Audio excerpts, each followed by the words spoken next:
Assalamualaikum warahmatullahi wabarakatuh. Selamat berjumpa kembali semua di English Lab kita dan ini sudah memasuki episode ke-19 if I'm not mistaken. Dan di episode kali ini kita akan membicarakan tentang 10 kata yang berhubungan dengan kehidupan asrama kalian. Okay? Let's get started without any further ado. Kata yang pertama adalah teman sekamar. Teman sekamar kalau dalam bahasa Inggris itu kita sebut dengan roommate. Nah, kalau kamu cuma punya satu teman sekamar maka dia roommate. Tapi kalau beberapa ya buatlah dia roommate-nya plural ya. Jadi roommates. Di asrama Win Syahada itu nggak pernah single ya teman sekamarnya. It's always plural ya. Jadi kita bilangnya roommates, teman sekamar. Selanjutnya kata yang kedua adalah gedung asrama. Gedung asrama dalam bahasa Inggris itu kita sebut dengan residence buildings.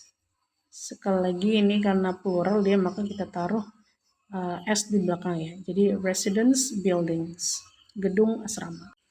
Selanjutnya ada area umum ya. Area umum ini kalau dalam bahasa Inggris kita sebut dengan common area.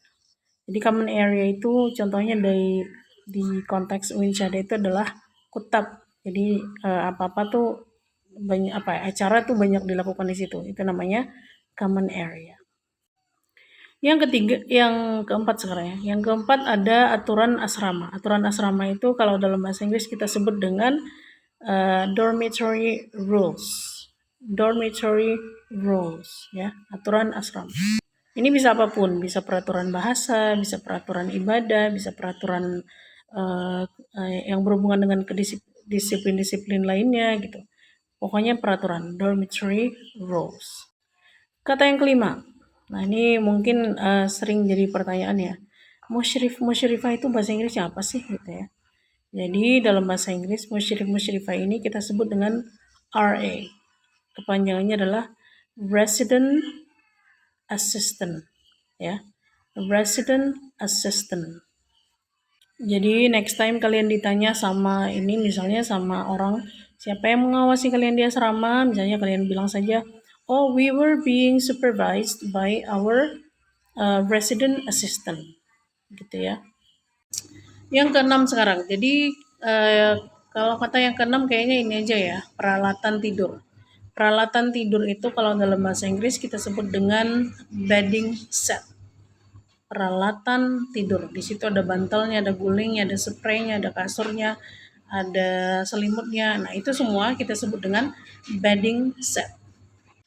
Kata yang ketujuh, perlengkapan dapur. Jadi perlengkapan dapur itu kita sebut dengan kitchen set. Jadi walaupun anak asrama itu sebenarnya tidak masak ya, tapi kalian kan perlu juga ya bawa piring, sendok, gelas, dan lain-lain ya.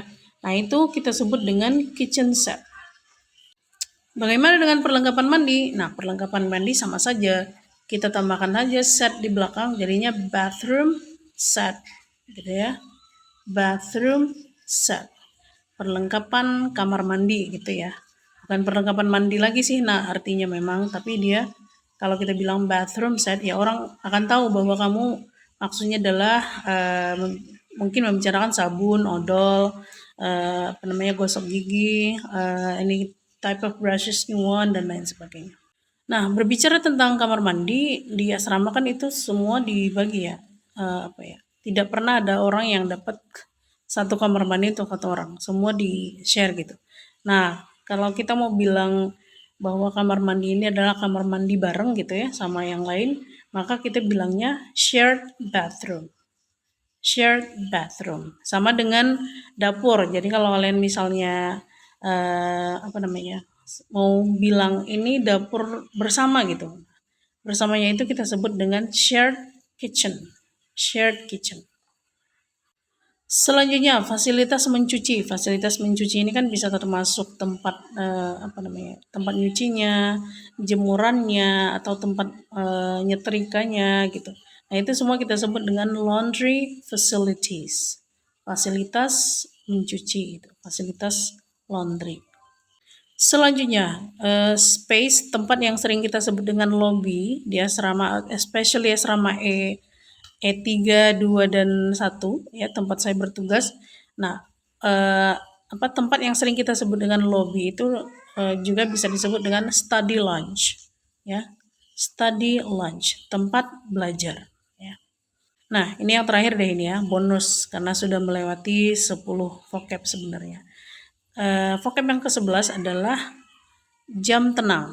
Di setiap asrama biasanya ada nih jam tenang, termasuk di asrama E3 ya. Jam tenang kita itu jam 10 kan, jam 10 ke atas. Nah, jam tenang ini dalam bahasa Inggris kita sebut dengan quiet hours. Quiet hours, jam tenang. Oke? Those are 11 words. Silakan diteruskan ke adik-adiknya dan seperti biasa tugas kalian adalah menerjemahkan kata-kata ini ke dalam sentences untuk membantu adik-adiknya memahami bagaimana kita menggunakan kata-kata ini. Alright, good luck with your tomorrow vocabs. See you again on the next episode. Assalamualaikum warahmatullahi wabarakatuh.